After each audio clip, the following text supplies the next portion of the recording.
He once stood in gleaming naval dress beneath the chandeliers of Buckingham Palace, a son of a sovereign with a smile made for balcony light.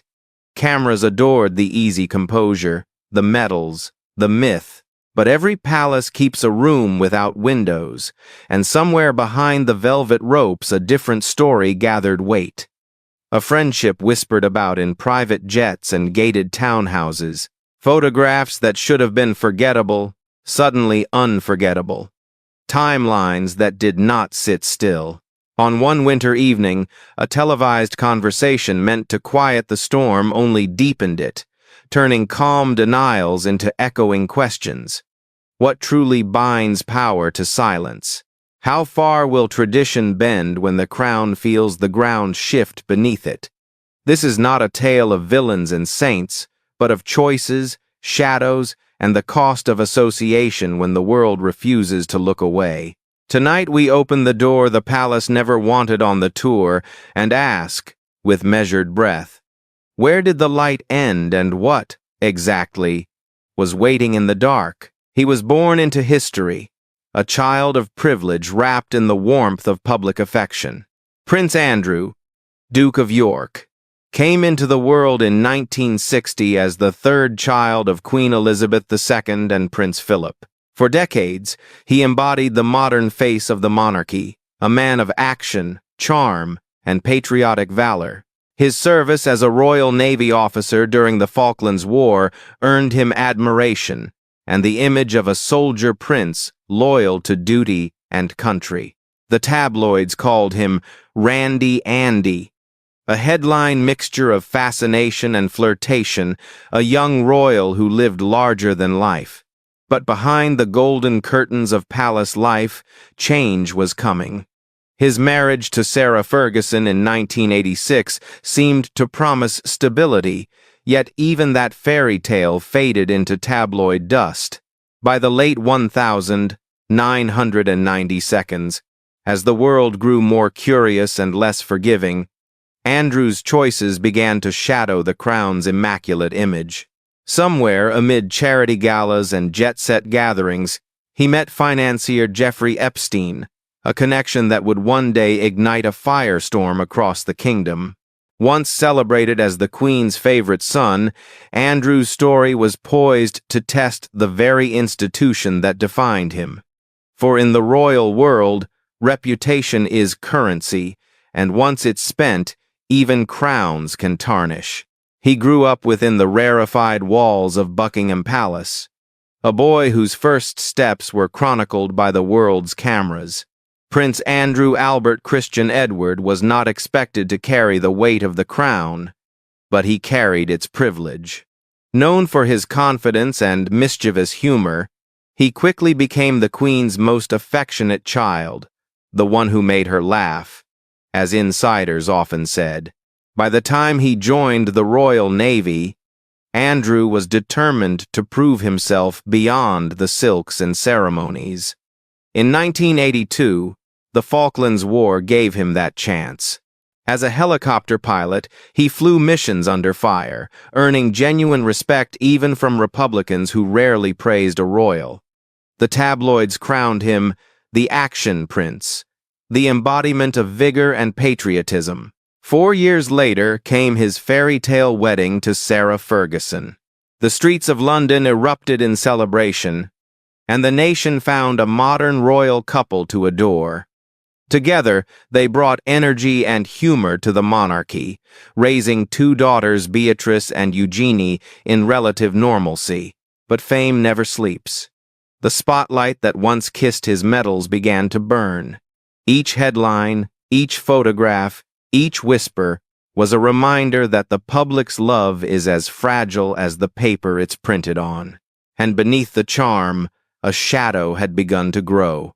As the 1990 seconds unfolded, Prince Andrew's life took a quieter but more complicated turn. His marriage dissolved, his duties became ceremonial, and his need for relevance grew.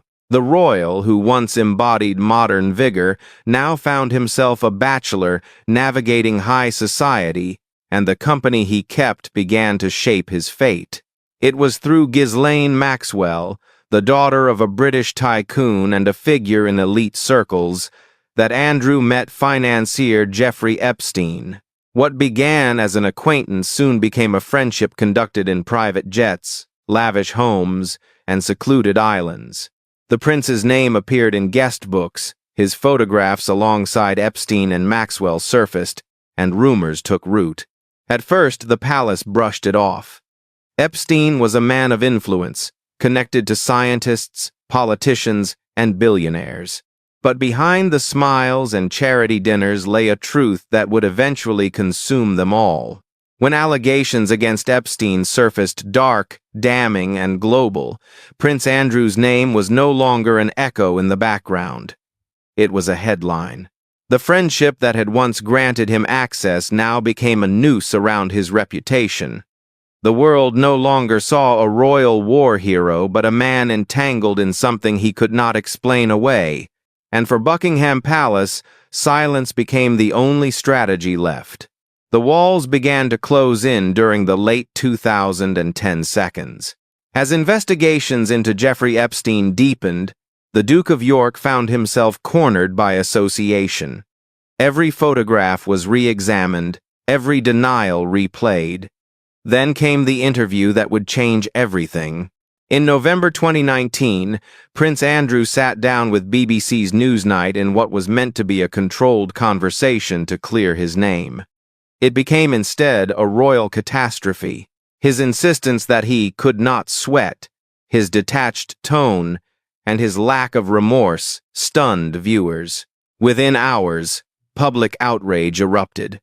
The once golden prince had turned into the embodiment of royal detachment, a man out of touch, unable to grasp the gravity of what he faced. The monarchy, long reliant on restraint and silence, was forced into damage control. Statements were issued, meetings held, and within days, Andrew stepped back from royal duties indefinitely. Newspapers called it the fall of the House of York. The crown had weathered divorces, tragedies, and scandals before, but this was different.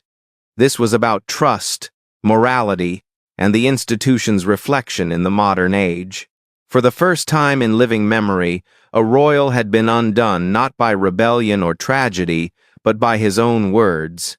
After the storm came exile not of geography, but of presence. Prince Andrew retreated to Royal Lodge in Windsor, away from cameras, public duties, and the rhythm of royal life. In 2022, he reached an undisclosed settlement with Virginia Giuffre, the woman who had accused him of serious misconduct. The agreement was confidential, but its symbolism was deafening. The palace released no details, only a short, careful statement. The Duke of York will continue to demonstrate his regret. Behind those polished words lay a broken truth that silence was now his only armor. The Queen, then in the twilight of her reign, quietly stripped Andrew of his military titles and royal patronages. When she passed later that year, many noticed he stood in the procession with medals but without rank, a prince in name, but not in duty. Today, he remains largely out of sight. Public opinion has not softened, and official photographs no longer feature him. In the grand narrative of the monarchy, his chapter feels erased, yet the echo remains. Every story about redemption, every attempt at royal renewal, still carries the faint outline of his fall. The scandal of Prince Andrew did more than end a royal career. It changed the way the world viewed the monarchy itself. Once untouchable, the House of Windsor found its aura of perfection fractured. Questions about privilege, accountability, and silence under pressure now haunted its gilded halls. For some, Andrew's story was a warning that no amount of birthright can shield one from consequence. For others, it exposed how power bends truth, how loyalty sometimes outweighs justice.